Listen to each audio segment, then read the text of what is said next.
Hey everyone, it's Eric from firearmtutorials.com, and today I'm going to talk about weapon lights, a handheld light, and kind of give you a little bit of information as far as what to look for in a light, whether it's a handheld light or a weapon light, some of the different technologies that are out there, and why you would want one over the other, and then I'll turn the lights down and shine a couple different ones at the flag here so you can see the difference in the colors and the different types of lights there are. So I guess I'll just start with kind of your run-of-the-mill weapon light here. This is a Streamlight TLR1S. It's a great light. It's fairly inexpensive. MSRP on these guys is close to $200, but you can find these for a little over $100 if you shop around the right place. So it's an LED light using a Cree LED, C-R-E LED, and it's a very efficient light. It performs well. There's really no complaints I have about this. It's pretty durable. It's waterproof to a certain degree, and it's a great light. So the only negative thing I guess I could say about these is the batteries. You're stuck using these CR123 batteries, which are fairly expensive. They're at least $1 a piece, $2 a piece, and then depending on how much you're blasting this thing, they don't last that long. I can say that the LEDs are more efficient than the incandescent, the older technology with the actual old light bulb. They're more efficient, so they will use less energy and you'll get longer battery life out of an LED light. However, because they put out so much light, especially the newer ones, heat is a real big thing. So if you're hanging that off the end of the gun and have it on for an extended period of time, you'll start to feel the heat near your hands. And it kind of just depends what you want to use it for. If it's just basically on like a home defense gun, you hope you never have to use it.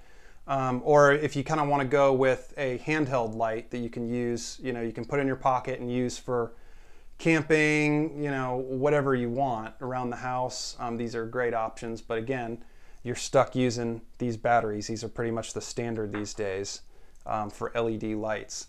One thing you should know about the LEDs is the way that they are rated. They're rated in lumens. So lumens is basically the amount of light that they put out. Obviously higher is more.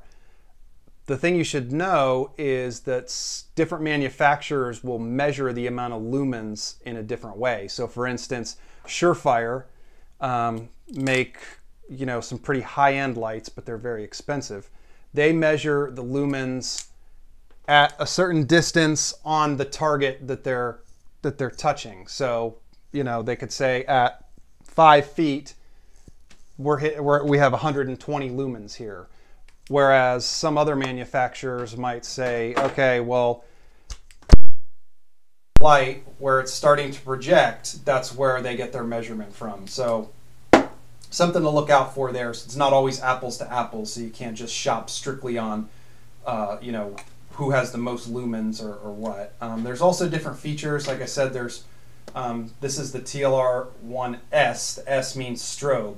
So in addition to just turning on and off, if you hit this light or you hit this lever 2 times real quickly, you get a strobing effect. Now, in real life, this is strobing a lot faster than the camera's picking it up. Just the lens can only capture it so quickly. But the idea behind this is for self-defense, that if you shine this at somebody really quick, they would see it and go like this and whatever. Honestly, with the amount of light that these lights put out these days, I don't really see the need for the actual strobe function. If I saw somebody came around the corner at night and just blasted this right at them, it would pretty much have the same effect. If you look at an incandescent light, which is the old school with an actual, looks like a little Christmas light bulb in there, they're okay. I mean, you're still going to get some pretty decent light out of these. It's a little different color. Let me see if I can show you. So here's more of a white light that you get from an LED, and you can see it's more of a yellow light. And honestly, I don't really see why you would want to buy one of these today. I think the incandescent lights are pretty much a dying technology. All the new lights these days are strictly LED. They've come out with some ways to make them even more efficient than they were previously. So it's pretty much the way to go. Like I said, the only negative thing is heat, but I tell you, this incandescent light still puts out a good amount of heat, and since the whole thing is metal, if you have this on for an extended period of time, pretty much the whole housing of the light is pretty warm. So that's the deal with the lumens and the bulbs. I guess the other negative thing towards the LEDs is once this LED actually burns out, there's really no way to replace it. I think you can unscrew this housing here, and you still have the LED in there. So this is basically just an end cap kind of deal with an O-ring seal to make it waterproof. But there's no way to actually replace the LED. You're pretty much stuck buying a whole new light. Now the usability of these LEDs is pretty significant. I mean, it would take you a very long time to wear these out. Versus the incandescent, you can put a different bulb in there and you're good to go. Surefire specifically, this is an older light. This is probably 3 or 4 years old, and the MSRP at the time on this thing was $300 plus. I'd be lucky to get $100 for this thing on eBay now. Like I said, it's a dying technology. Initially, they had a bulb that would put out 65 lumens. You could get a different bulb that would put out 120 lumens with a shorter runtime.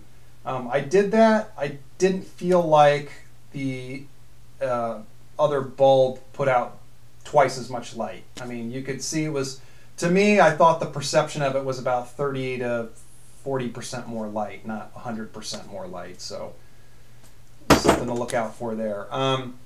So what I'm going to do here is I'm going to turn down the lights. I'll get behind the camera so that you can see these lights projected, and I'll tell you what their rating is so you can get a good idea of you know, what the difference is between, say, 90 lumens and 135 lumens. So let's take a look at that.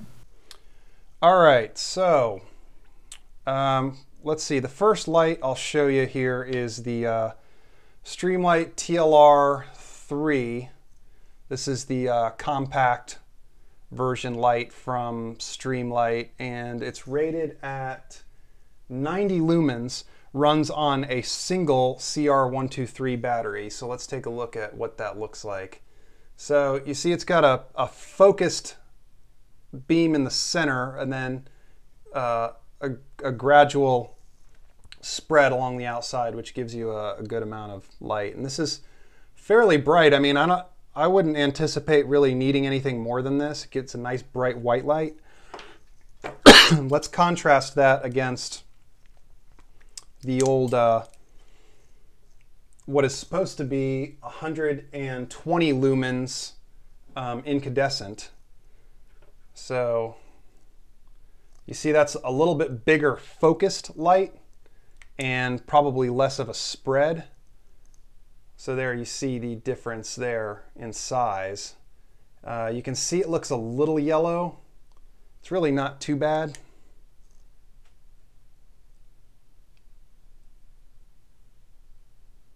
Yeah, so you can see the difference there, how the LED light is just really so much lighter. It's really kind of a different color temperature.